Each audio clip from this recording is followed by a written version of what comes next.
Hey guys, Frankie here. I'm an artist based here in Sydney, Australia, and I love what's going on YouTube. So I wanted to join in. This collective reading is for all of us that use our creativity, however we use it. Some people make a beautiful home, raise kids.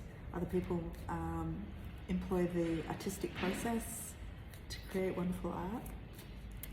So let's see, we'll just pick 3 cards from 2 packs and have a sense of what to look out for as we use our creativity this week. 2 of Discs, 2 of Pentacles, Ace of Cups. Always great to see that card, isn't it? Oh, 7 of Swords. Yeah, right. Oh, and on the bottom is the 2 of Cups. And this week I'm going to use a second pack just to give a little bit more depth to the reading. As you all know, like the combination of tarot cards next to each other really shifts the meaning of just a solo card. Yeah, so first up we've got the 2 of Pentacles. Like, are you juggling something? Do you enjoy the juggle in your life? Are you working on 2 projects at once? It can be really fun, but it's not for everybody. 3 of Rods, 5 of Cups. Oh, okay, so this is really interesting. As ever with creativity, for me as an artist, I use painting, using my hands to transmute my emotional world. And that's actually why I use the cards. It's just to make the internal world visible. It's just that little bit easier to navigate. Yeah, so I think we've got an interesting week this week. Like, I think it is something around getting the balance right in our world. You know, for some of us, it's the material world. So that we have enough time to make. So, you know, balancing making money with making time.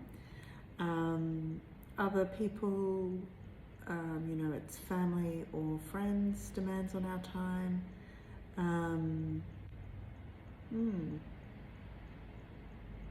Yeah, so the focus is how do you balance it? And I suppose whenever we are juggling and trying to balance things, it's like it's an opportunity for us to be really authentic. Sometimes we, you know, we're all human. Sometimes we are helping people to be virtuous to ourselves, and other times we absolutely have a responsibility to that person. So just check your compass, like where you're coming from with that giving to other people, and does it protect you from giving yourself first place? Like, is it a convenient way not to put your creativity first? Something around those lines. Because I think what the cards are trying to say to us is, you know, dare to clear that space for yourself. There's this wonderful book, The Artist's Way, that talks about artist states, like make a plan to give back to yourself and then follow it out. It's just follow through with it. It's just so hard sometimes to give back to yourself. Yeah, because I think if we are able to clear the space to give to ourselves this week, I think there's going to be the sense of our ships coming in. Yeah, it's like a return to yourself. Yeah, and I think the things to look out for when it's really hard for us to give back to ourselves is this kind of internal self-sabotage. For some people, it's a really strong sense of critic within us. Others is like a kind of a bit addicted to a negative way of thinking about, oh, it's too late, what's the point, just focusing on failures and what hasn't happened. And I think really the cards are sort of saying, concentrate on how you feel, and if you can,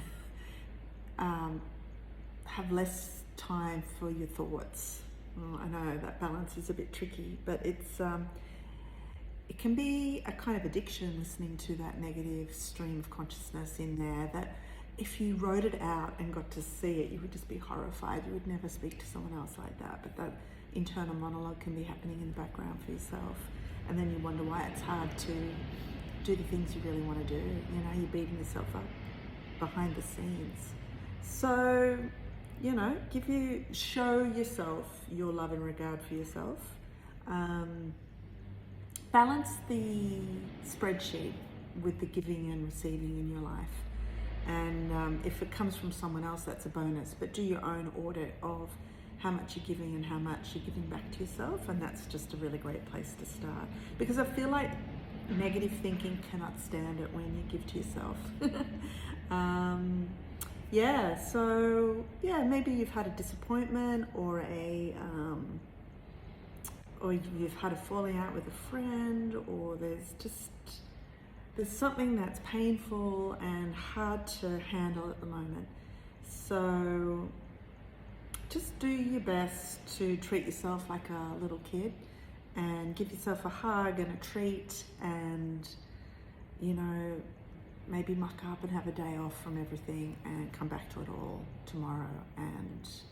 And if nothing else, this is a wonderful way to keep track of your own process. Like, how do you cope when you get a disappointment or an upset? Like, what happens to your creativity? So keep your eyes peeled on your patterns, and lavish yourself with something nourishing and fun to combat the negative thinking or disappointment this week. And I think the beautiful thing is, if you let yourself feel those feelings, they pass. But if we try and think our way through how we feel, you'll still be here in a few months. Anyway, great to spend time with you, and see you next week.